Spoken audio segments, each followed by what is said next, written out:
आपकी सरकार की प्राथमिकता क्या होगी? प्राथमिकताएं तो कई होंगी। देखिए, देश की परिस्थिति ऐसी है कि कई साथ एक काम करना पड़ेंगे।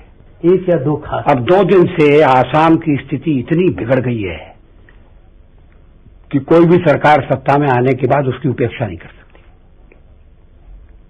हिंसा भड़क रही है, भारत की फौज को वापस बुला लो, दिल्ली की फौज को वापस बुला लो, ये मांग हो रही है।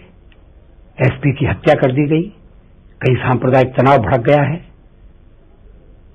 अब असम की स्थिति को काबू में लाना, असम सीमा प्रदेश है, ये बहुत जरूरी है।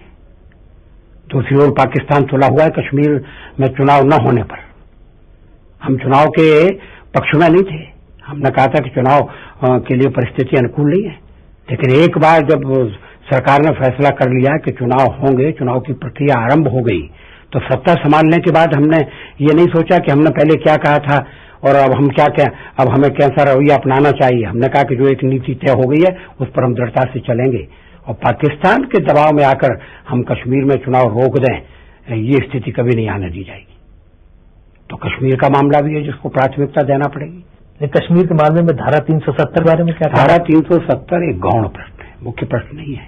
मुख्य प्रश्न है आतंकवाद को दबाना, आतंकवाद को परास्त करना और कश्मीरी जनता का विश्वास प्राप्त करना।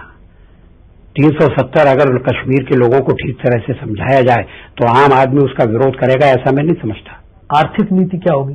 जो नरसिम्हा राव सरकार की या मनमोहन सिंह की आर्थिक नीति थी, उस पर आप कायम रहेंगे या कुछ बदलाव करेंगे? नहीं, हमने चुनाव घोषणा पत्र में अपनी आर्थिक नीति का विस्तार से विवरण दिया हुआ है।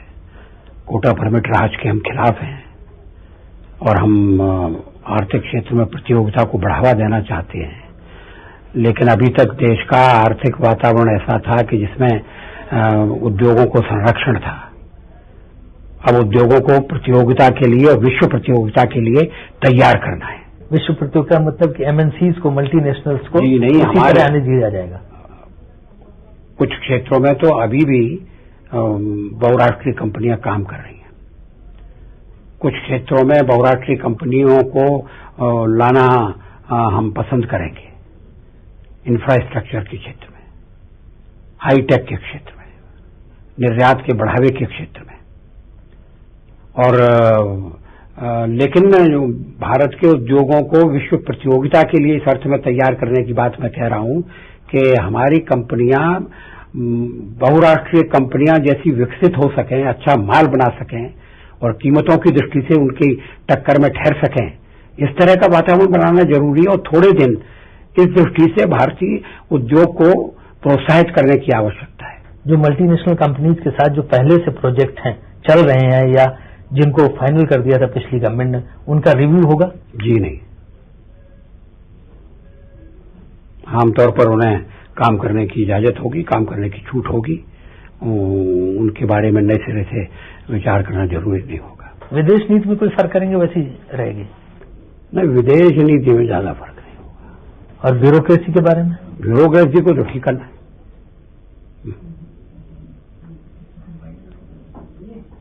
लेकिन सरकार तगड़ी हो, बहुमत हो तो ठीक होगी।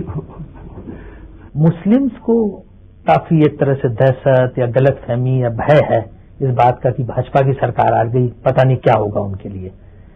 तो मुस्लिम्स के बारे में क्या रोक रहेगा इस सरकार का? नहीं, अब तो किसी तरह का भय या भ्रम नहीं होना चाहिए।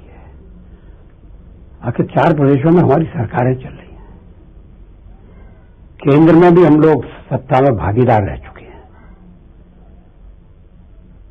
एक असांप्रदायिक राज्य के आदर्श में हमारी अटूट निष्ठा है। भारत एक बहुधर्मी देश है, यहाँ एक किताब, एक पैगंबर या एक देवता को मान्यता नहीं मिली है। तो इस आधार पर हमारे मुस्लिम मित्रों के मन में कोई भ्रम नहीं होना चाहिए। भारतीय जनता पार्टी के शासन में उन्हें पूरा संरक्षण मिलेगा, भारत के नागरिक के नाते उनके साथ न्याय होगा, उन्हें प्रगति के समान अवसर मिलेंगे और वो स्वाभिमान के साथ, सम्मान के साथ देश में रहें, ऐसी परिस्थिति उत्पन्न होना चाहिए। ऐसी परिस्थिति उत्पन्न करने में उनका भी योगदान होना चाहिए। वो अपने को अलग थलग क्यों बनाए हुए हैं, ये मेरी समझ में नहीं आता।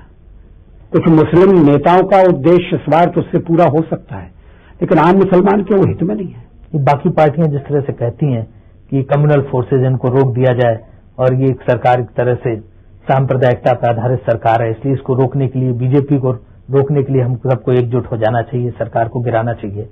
तो वो एक मुसलमान को ध्यान में रख के लोग बात कहते हैं। जी हाँ, ये सही है। मुस्लिम वोट बैंक पर उनकी नजर है, लेकिन न वो मुसलमानों का भला कर रहे हैं, न देश का भला कर रहे हैं।